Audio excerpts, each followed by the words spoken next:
Kathleen Shirley Burke Gellert. Eganville, Ontario, that's in the Ottawa Valley. I was born on May the 21st, 1930. The Gibbon family, my mother's family, were from Ottawa. They were the Ottawa Valley, actually, but they lived in Eganville. And Grandma Burke and Grandpa Burke lived in Ottawa. Got married on July the 19th, 1952. Harold Norman Gellert. I met Harold at a dance in Schreiber. It was like a shoe scramble dance, and he picked up my shoe and it fit my foot, so I had to dance with him. His brother and my brother were the musicians at that dance. I was 17, so it was 47. 4. Well, the oldest boy is Bill. Bill is 61. And the next one is Kim, Stephen Kim. And then I had twins. Their names are Donna Kay and Danny Ray. They are 55. Oh, Kim is 59. Grandchildren, Bill and Mary Jo have Kaylee, and Kaylee's 26. And they have a son, Stephen, and Stephen is 23. And Kim has a daughter, Michaela, who is 26. She just got married this summer. And they have a son, Alex. Alex is 23. 24 next month. Dan has 2 girls. He has Emily. Emily is 21, and Erica is 19. And Donna has a daughter. Her name is Christy Kathleen, 26. Yes, I worked first while I was going to high school.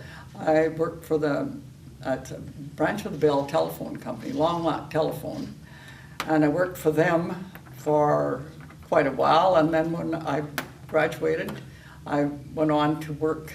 I worked instead of just a switchboard operator.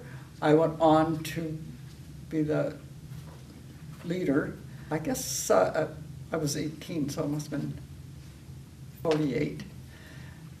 And I was transferred to Marathon for a short time, and back to Schreiber, and I graduated. I retired from that job after I was married, and that was in January the 1st of 1953. I didn't work for quite a few years. I thought that was the last I'd have to work because married women didn't work in those days. And I lost my dad and my mom, and we were getting a little far behind. We started walking instead of driving. So I went to work for the Bank of Montreal. I started there in 1968. I went as a teller, and then I worked at that for a while, and then I became assistant manager. I quit the job after 4.5 years, and I gave me a higher job to go back to work. So I worked as assistant manager for a while, and then I was loans officer, and then I became manager about maybe 5 years before I retired, something like that. And it was great. I really enjoyed it. We did a lot of traveling with the bank. We had a conference in Whistler, BC, and traveled there for a week. All the managers from Schreiber to the West Coast were there, and there was also one in Banff. And the bank actually educated us. We were able to go. We went to Winnipeg on course and Thunder Bay and different places where they were teaching, and everything worked out well. I retired January the 1st, 1988. My favorite memory was when I was young, when I was just a preschooler.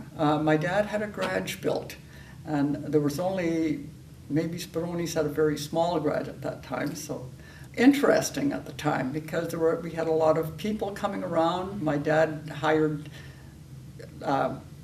some good mechanics, George Walsh and Goff Birch, people, real good mechanics, and we had the gas station at the same time, and it was interesting. I used to stand in at the back of the car when they were filling up with gas and breathe in the fumes. But they had the Imperial Oil Agency, so they supplied Kimberly-Clark and Hydro. They were just starting up at that time, and so it was very, very busy, and they did very well with it. A lot of memories about the snow. They didn't plow the streets, they rolled them with a big heavy roller so that the horse and buggy could get by. The horse and buggy, well, they delivered milk and bread from Scott's Bakery, and it was mostly that. And yeah, that was the good old days.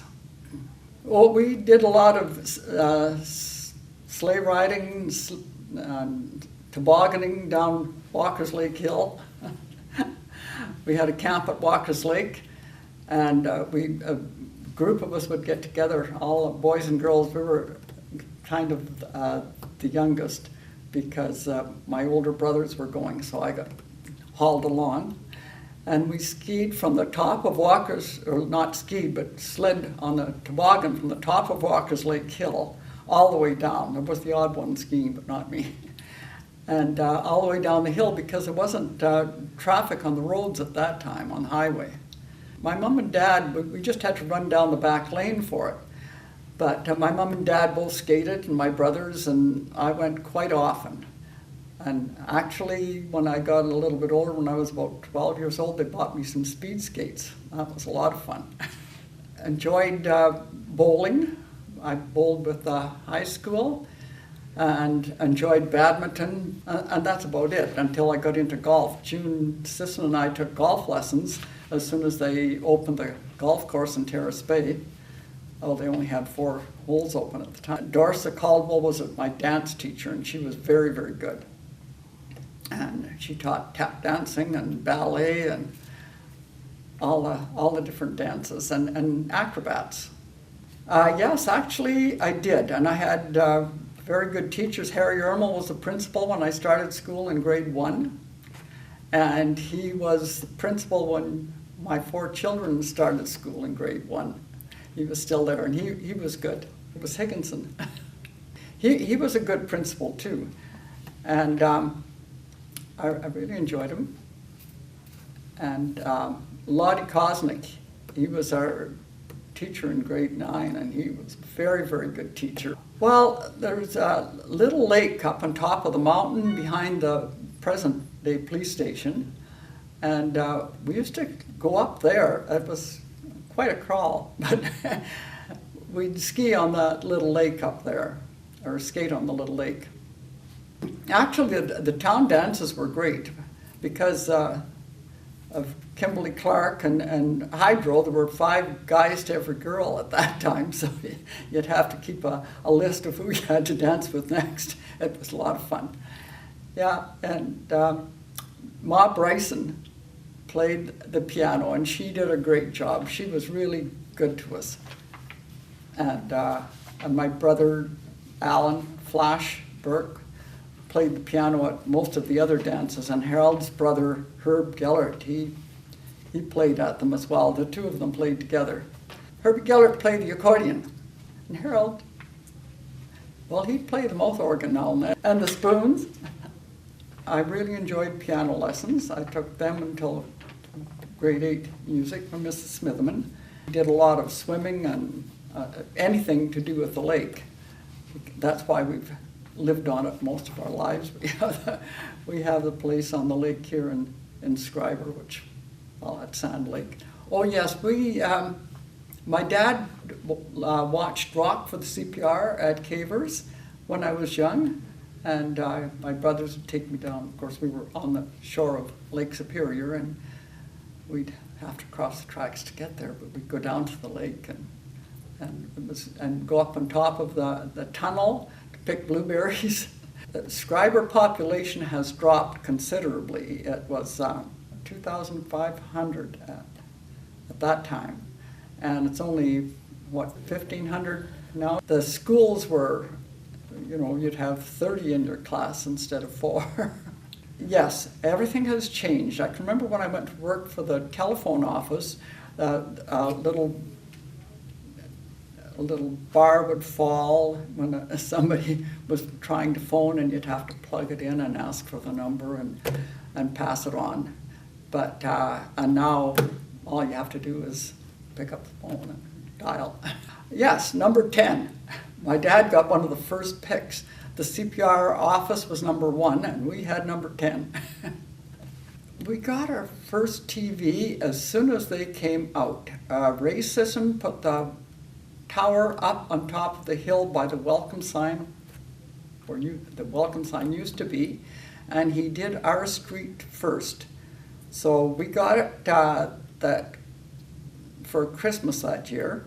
We got our TV, and it was Kim was 1 year old then. So, and we had they eventually did the rest of the town, and then Warren Morrell took over the business, Ray's nephew.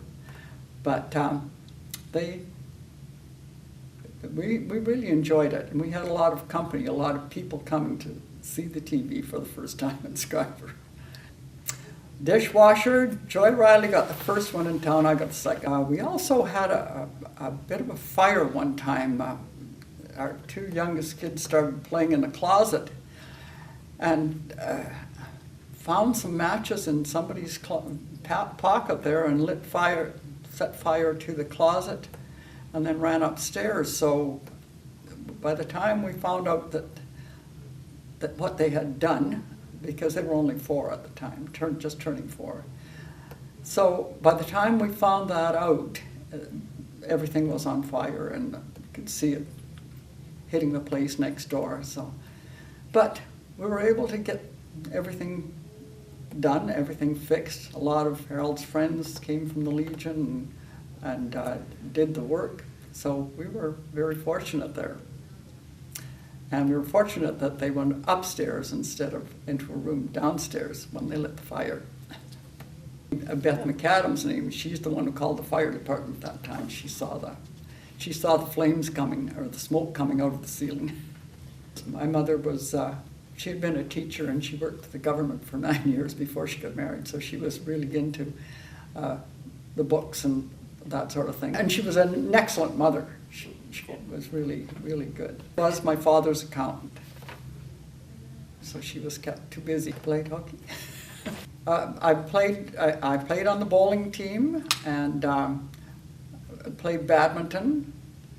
Well, I bowled with Ann Sheehan and Sheila McAdam and Joan McAdam and Frankie Caccamo, actually Frankie Cataford at that time, and Joy Riley and Marie Stokes and myself. I think that's it. Yes, I curled with, we had a pretty good team going there for a while.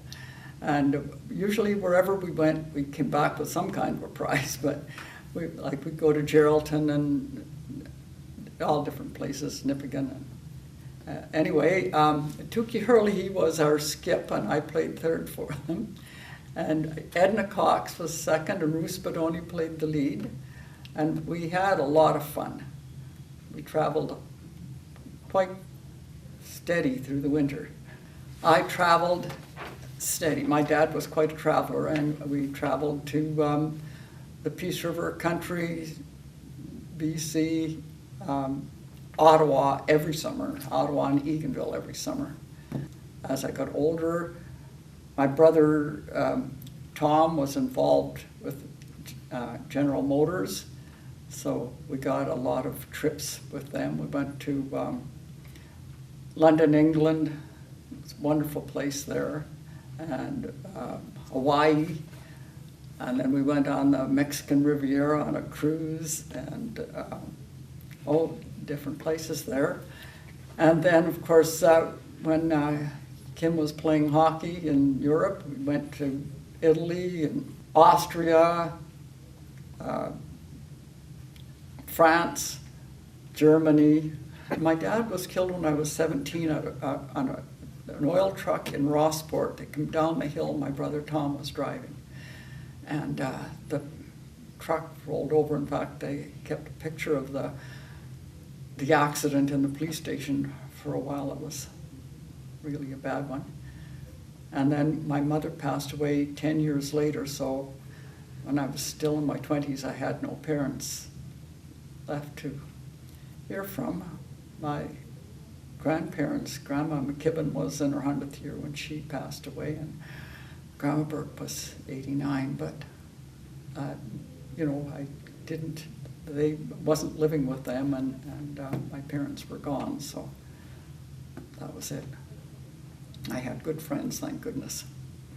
No, we used to travel with June and Ray Sisson to Nassau, and we made a habit of that for a few years and really enjoyed it.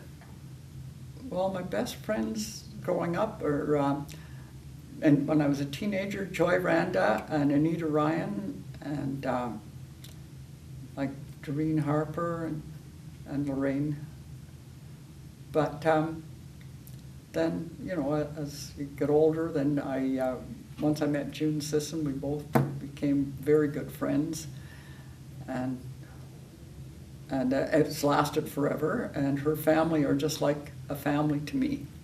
Yes, Irma was a very good friend as well. We raised our kids together, Irma Armstrong.